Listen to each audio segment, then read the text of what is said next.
Action drama জনরার cinema জংলি।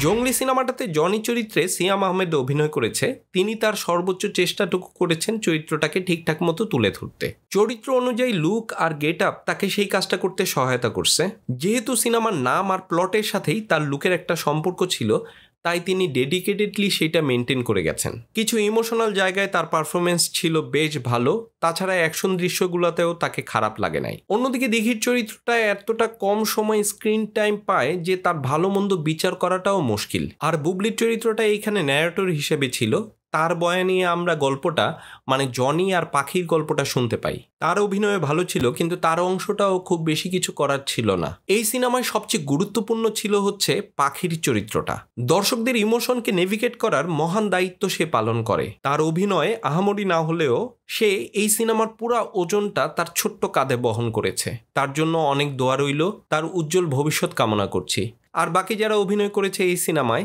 তাদের অভিনয়ও খুব খারাপ হয় নাই। ওকে।